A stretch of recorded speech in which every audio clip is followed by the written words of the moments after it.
Hello and welcome back friend on my YouTube channel English grammar with तासीर।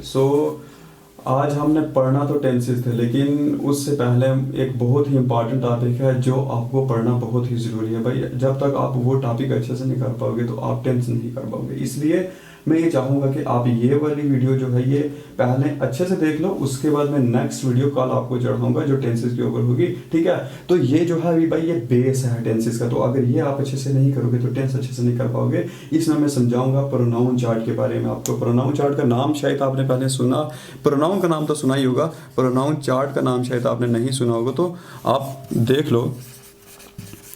इसमें हम पढ़ेंगे प्रोनाउन चार्ट के बारे में। ठीक है, सो प्रोनाउन चार्ट में क्या होता है भाई, इसमें तीन चीज़ें होती हैं। आपने ये तीन चीज़ें ज़रूर सुनी होंगी जब भी आपको किसी ने ग्रामर पढ़ाई होगी कि भाई एक फर्स्ट पर्सन होता है, फिर second person and the third person. ठीक है, तो प्रोनाउन चार्ट में हम यही पढ़ेंगे, लेकिन उससे पहले आपको दो चीज़ें पता होनी चाहिए। आपको तो ये तो पता ही होगा कि सब्जेक्ट क्या होता है। ठीक है, सब्जेक्ट क्या होता है, सॉरी सब्जेक्ट नहीं, सेंटेंस क्या होता है। ठीक है, सेंटेंस क्या होता है, मैं यहाँ पे एक सेंटेंस लिखने जा रहा हूँ। मैंने पिछले वीडियो में आपको सेंटेंस की डेफिनेशन लिखवाई थी।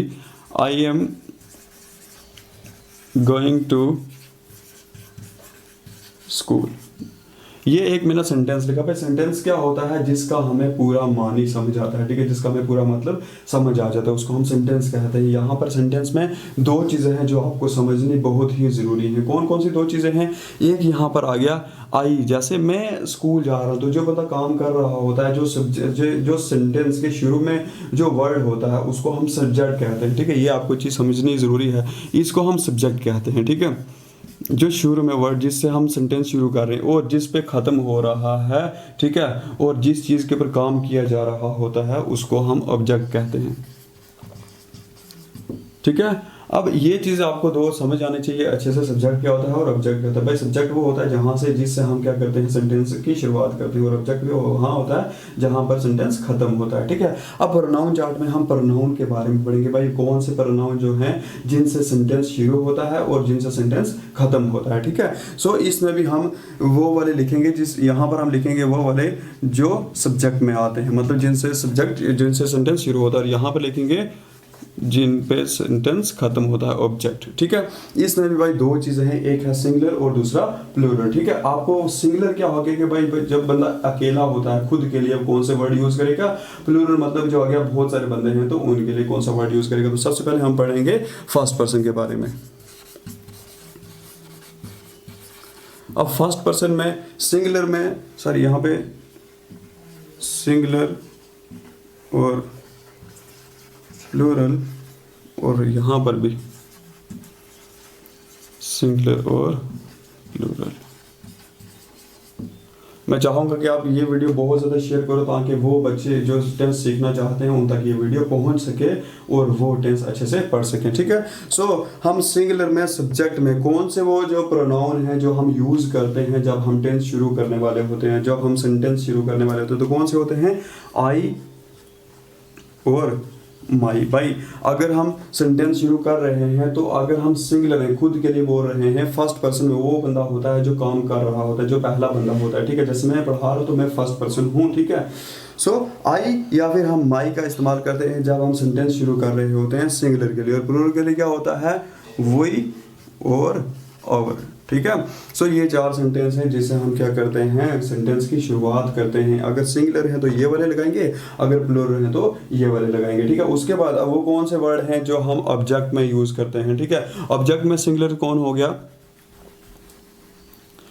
यहाँ पर भी माई लगता है और माई सेल्फ। ठीक है, और प्लूरल में कौन सा हो गया, प्लूरल में हो गया ओवर्स। ठीक है, ये वाले वर्ड जो हैं ये ऑब्जेक्ट में यूज़ होते हैं। ठीक है, जब हम अपना सेंटेंस खत्म कर रहे हैं तो ये वाले वर्ड जो हैं ये ऑब्जेक्ट में यूज़ होते हैं। उसके बाद हम बात करते हैं किसकी, सेकंड पर्सन की। भाई सेकंड पर्सन में कौन से सब्जेक्ट हैं और कौन से ऑब्जेक्ट हैं। अब यहाँ पर सेकंड पर्सन में एक चीज़ कॉमन होती है, वहाँ पे अगर बंदा सिंगुलर है या प्लूरल है एक ही वर्ड यूज़ होता है दोनों के लिए। ठीक है, सो कौन से वर्ड हैं जो सब्जेक्ट में यूज़ होते हैं सेकंड पर्सन में, वो होते हैं यहाँ पर सिंगुलर और प्लूरल जो है वो अगट्ठे ही होते हैं। ठीक है, सिंगुलर और प्लूरल इसमें दोनों में अगट्ठे ही होते हैं। ठीक है, सो यहाँ पर कौन से वर्ड हैं, यू योर्स, और यहां पर योरसेल्फ और योर्स, ठीक है, यू योर, ठीक है। सो ये जो दो वर्ड हैं, ये अगर आप सेकंड पर्सन, आप खुद की बात करो, ठीक है, जब मैं किसी दूसरे बंदे के बारे में बात करूँ, सेकंड पर्सन कौन होता है, मैं अगर किसी के साथ जो बात कर रहा हूँ, ठीक है, जो मेरे सामने बंदा होता है वो सेकंड पर्सन होता है, मैं फर्स्ट पर्सन हूँ, जो मेरे सामने है वो सेकंड पर्सन है। तो अगर मैं उसके लिए बात करता हूँ तो उसके लिए मैं कौन से वर्ड यूज करूंगा, यू या फिर योर। अगर वो अकेला बंदा है मैं उसके लिए भी यू ही इस्तेमाल करूंगा, अगर वो बहुत सारे बंदे हैं तो मैं उनके लिए यू ही का इस्तेमाल करूंगा। वैसे ही हम योर का भी इस्तेमाल करते हैं, और वैसे ही अगर हम सेंटेंस के आखिर में उनका नाम ले रहे हैं तो या फिर हम लिखेंगे योर्स या फिर योरसेल्फ या फिर योर्स, ठीक है। उसके बाद हम चलेंगे थर्ड पर्सन के ऊपर। भाई थर्ड पर्सन में कौन से ऐसे जो प्रोनाउन हैं जो यूज होते हैं सेंटेंस के शुरुआत में, ठीक है, वो कौन कौन से हैं, उसमें भी सिंगुलर कौन से हैं और प्लूरल कौन से हैं, सिंगुलर और प्लूरल यहां पर भी है ऑब्जेक्ट में। भाई ये चीज बहुत अच्छे से आपने समझनी है।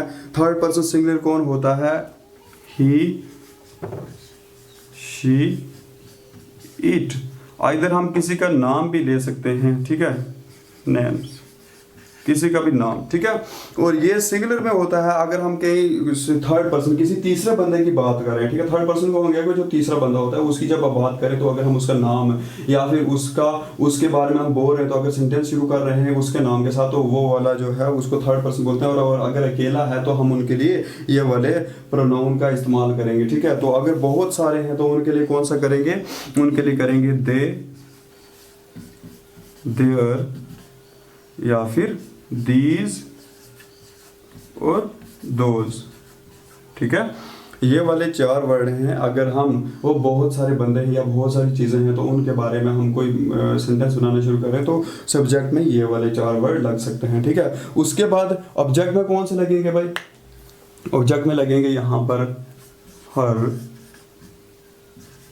Herself, his, him, herself, himself।